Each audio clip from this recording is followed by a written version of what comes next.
He has a very particular set of skills he has acquired over a very long and varied acting career.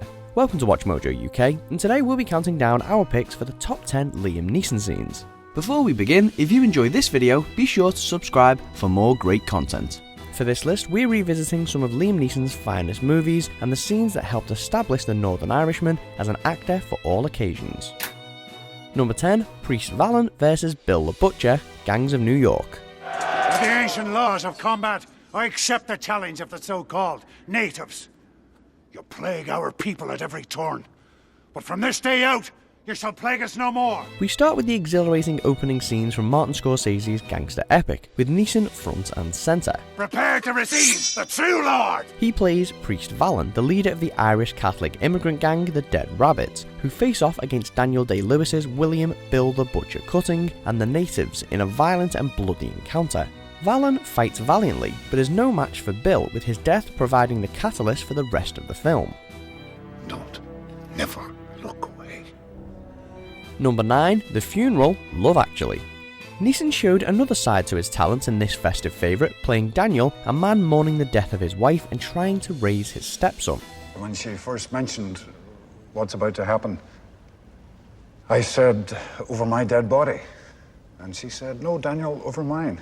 Our first look at Liam's character is particularly poignant as he delivers a heartfelt eulogy at his wife's funeral, only to finish with the Bay City Rollers song, Bye Bye Baby. So she's going to say her final farewell to you, not through me, but inevitably, ever so coolly, through the immortal genius of the Bay City Rollers. A sweet and funny speech, especially considering the personal tragedy which befell Neeson 6 years later, this scene sets up a particularly emotional story for Daniel. I thought it would be something worse. Worse than the total agony of being in love? No, you're right. Number 8, The Pink Elephant, Darkman. Sam Raimi looked outlanding Liam as the leading man for Darkman, Raimi's first film after Evil Dead 2. I'm not 100% cured yet, but I soon will be. Neeson's perfect as Dr. Peyton Wesley, a scientist and vigilante out for revenge after being disfigured and left for dead by gangsters. The pink elephant, please. Though able to alter his appearance to go out in public, Dr. Westlake is psychologically damaged by his experience, and he won't be pushed around by anyone anymore, as one corrupt carnival worker finds out.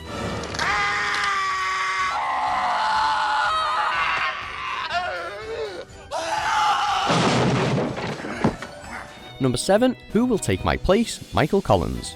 Bit of a traffic jam here, lads. I think if you backed up, then we could back up, and sure you could chase us some more. What? Before filming for this role, Neeson spent time with the relatives of the real Michael Collins to prepare for the part. The actor has even revealed how he touched the blood of his subject when getting to grips with a blood-stained letter which was found in Collins' jacket the day he died.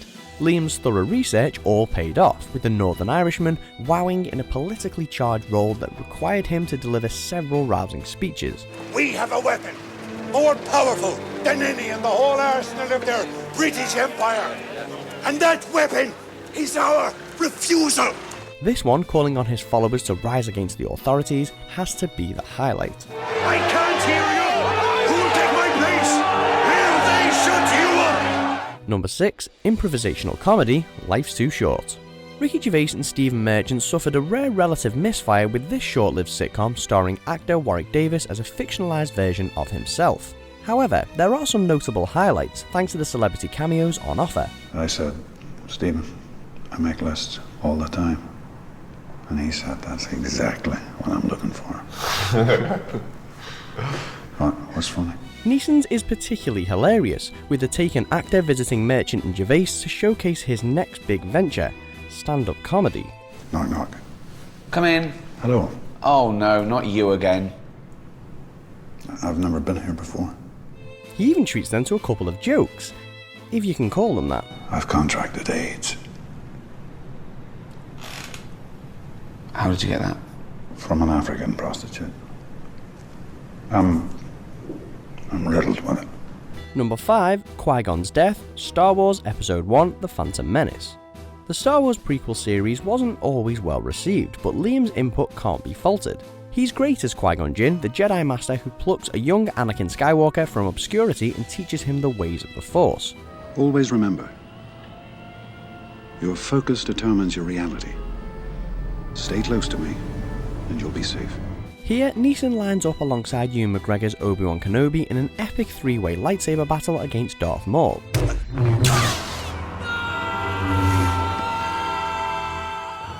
It ends in tragedy for QuiGon, but this duel and his death are standout Star Wars moments. Promise me you will train the boy. Yes, Master. He is the chosen one. Number 4, Kissing Clyde, Kinsey.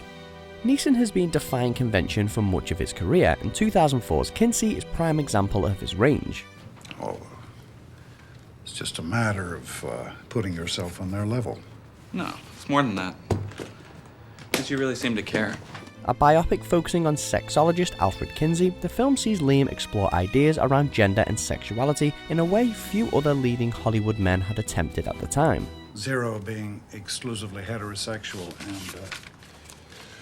6 being exclusively homosexual. A great many people line up somewhere in the middle.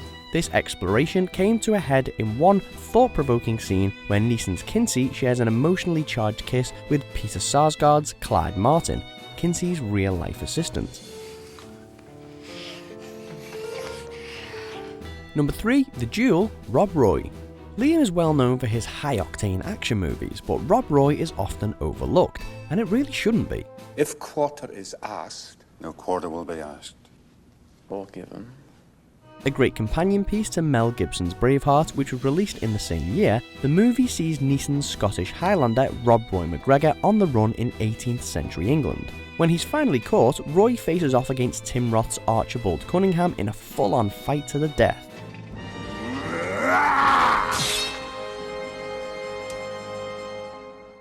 Number 2, The Phone Call, Taken.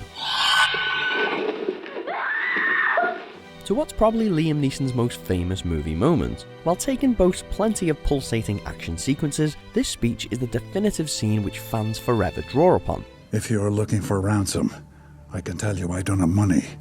But what I do have are a very particular set of skills. Angry but eloquent, it quickly became a part of 21st century pop culture and has spawned countless parodies. I will find you. And I will kill you. Repeated to less effect in 2 sequels, it may even be the highlight of the entire Taken franchise, never mind just the first movie. Number 1, He Who Saves One Life, Schindler's List. Neeson secured the role of Oscar Schindler after Steven Spielberg saw him perform on Broadway back in 1992. It's Hebrew from the Talmud. It says, whoever saves one life saves the world entire. Keen to cast a relative unknown who can embody Schindler's persona, Liam was first choice, despite reported interest from Kevin Costner and Mel Gibson, and his casting paid off, with the Northern Irishman earning an Oscar nomination for his work. I didn't do enough. You did so much. This scene where Schindler says goodbye to those he saved and laments not being able to save more still ranks as one of cinema's most powerful moments. I could have become one more person. And I didn't.